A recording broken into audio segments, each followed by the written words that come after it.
were looking for some fitting way to remember her, Mary was truly an icon. Everybody in Richmond knew who she was, and she was everywhere in Richmond. There wasn't an event or happening or whatever anywhere in Richmond that Mary wasn't there front and center. And so it's fitting that we have a place here that we can remember her in perpetuity. So we're going to hear from a few people today. We've got some neighbors. We've got some of Mary's family going to talk to us.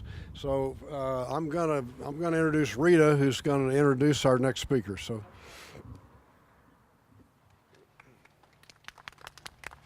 Thank you, Mayor Buck. And I want to thank everybody for coming out today so that we can celebrate Miss Head. And I can't think of a better thing to do, a better plaque, a better memorial than having her outside enjoying the sun and in the garden with the children, because she was an avid person about working in the yard. That's what I remember from her, from growing up. And just by the way, we grew up across the street from each other. So I knew her intimately. And the love that she shared for plants and people and giving is really her legacy. So every time we look at this bench, we'll remember what she gave to the village and what made it so uniquely ours. So I'm going to hand the podium over to Janet, and she'll say a few words.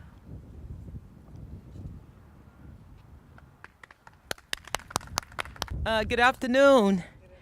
I am so honored to be here, and thank God and thank Mary for the sunshine today, because she made sure that if we're gonna be out, we're gonna come celebrate her, we're gonna be outside, and she wanted us to be outside in the sunshine. So, and then she sent the rain this week, so all of this garden that we've planted in her honor is getting all this amazing water. So she's just so with us, and she left so much with us to hold on to. I met Mary in the early 90s, actually at a Richmond Music Festival, dancing.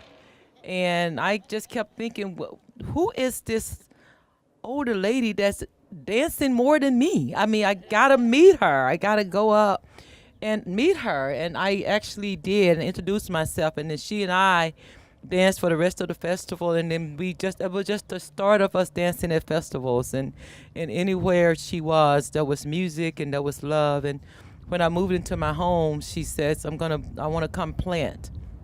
So I have an amazing rosemary bush, and I have some other plants, but the rosemary bush is just thriving. I cooked chicken from it a couple of days ago, and every time I cook with that rosemary bush plant, I think of her. And also she planted, the first time I ever had was purple collards. So I see some is out here today. So she planted for me, and she gave me a book of poems and books of it's called The Footsteps of Wisdom. And she gave it to me. I became her daughter. And me and so many others, and Ellen is my sister, and Gerald Hatchett. We just became this community family that she had, and we called her Mama Peace. And so in this book of poems, she picked out one, I guess maybe it's her favorite, but it was called God's Garden. And she put a little smiley face on it, and she signed it for me. So I'm going to read the poem, and then I'm going to read what she signed for me, and I realized it was a message for all of us. It said, Lord, make me your forest, filled with strong, healthy trees, to give a home to the birds in the winter time. Let me be long, green grass to feed the animals. Let me be a stream of fresh water so all creatures can drink.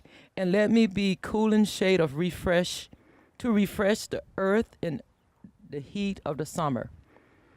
And she signed it, look for me in the garden, and peace. So from Mary, there she is.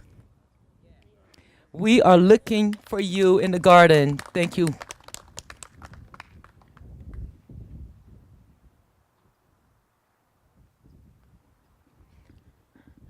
Next, I would like to introduce someone who is a native of Parchester also and a neighbor of Mary Head, and that would be Dr. Orr.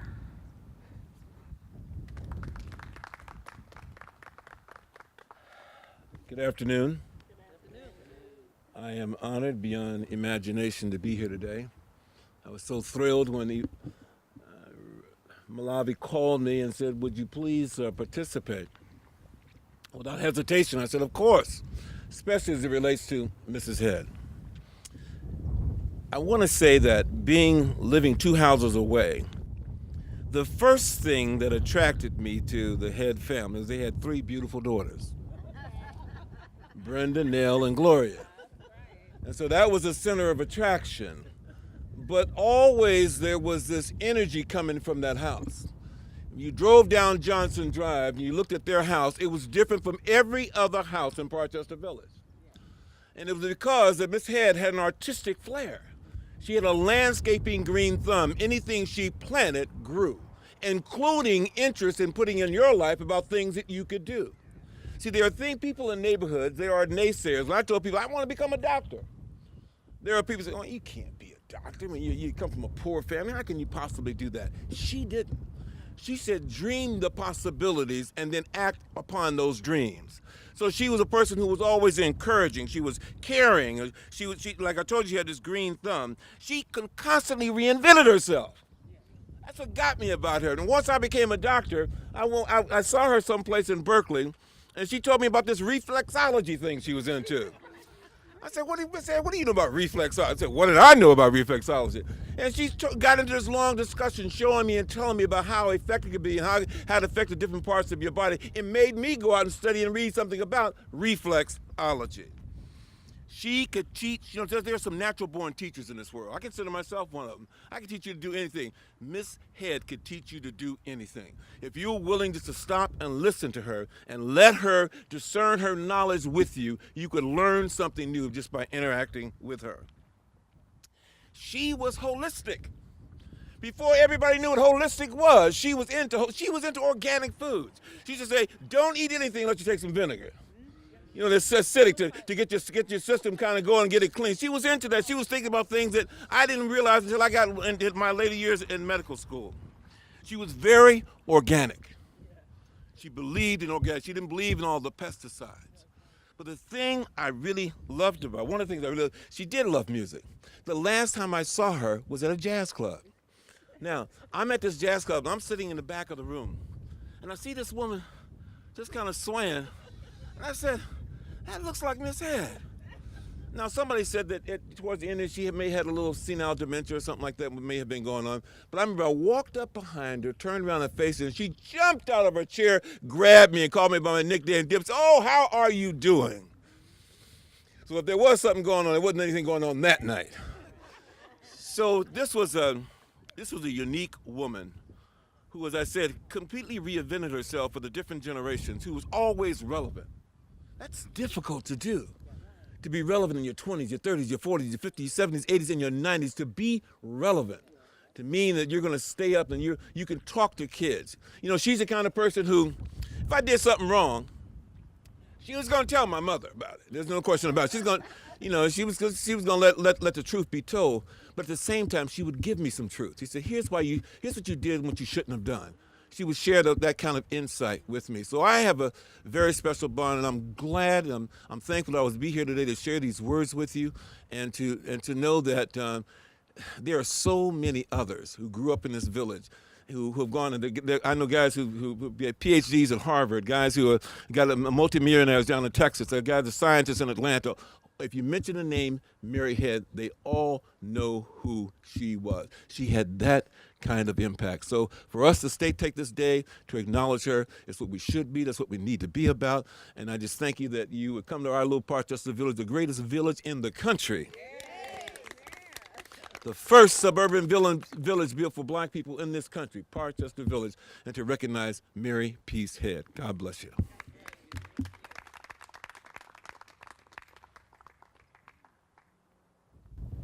We thank you so much, Pastor Orr. And so the next person I'm going to have come up to the podium is someone that, you know, I looked at when I was growing up and I just thought she was so much older than I am. And what do you know? We caught up with each other.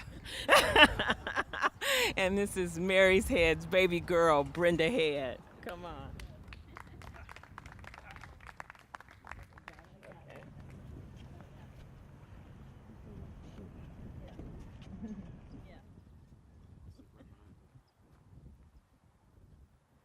Whew. This is overwhelming. I'll just thank each and every one of you for being out here. From my mother, Mrs. Peace, it's just an honor and a joy right now. My mom was a great mom. Greater than great. There is things that other people wasn't able to do as we grew up out here. I took piano lessons. Gloria took ballet. Leroy took the guitar. And Nell, she chose to go her own way at about 15. But just to say, I miss my mom so much. I'm sort of torn right now with words. But I can tell you one thing. Everything that she taught me, I try to hold on to today. And she just been good, you know. And it was so unexpected for my mom to leave here.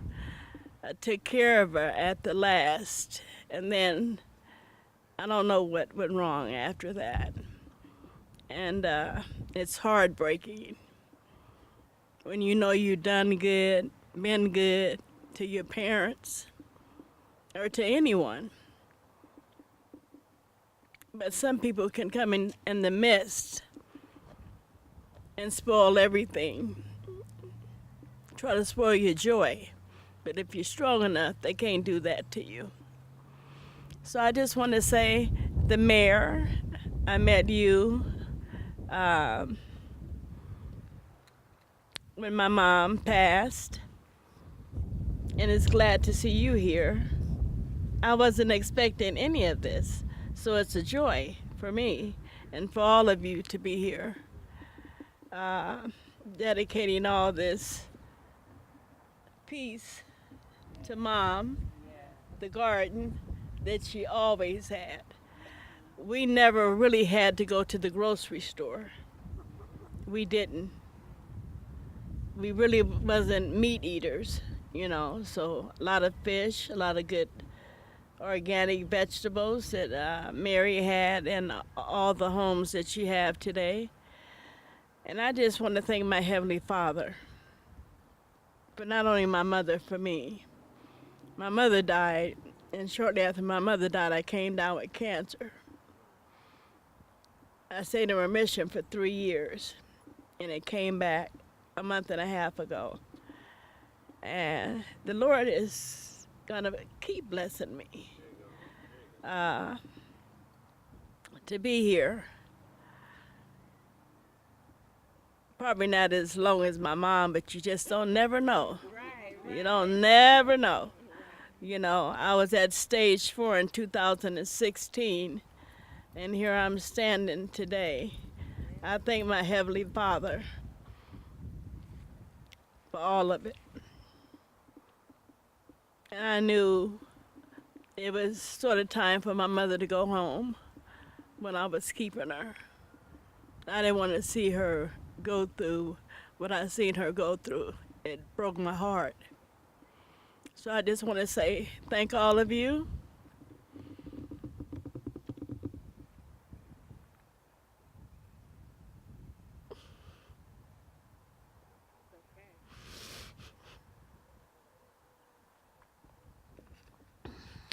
They tears of joy. And I hope that we see each other again.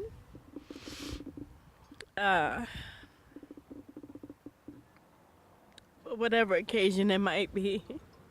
But my mom, I just want to say thank you.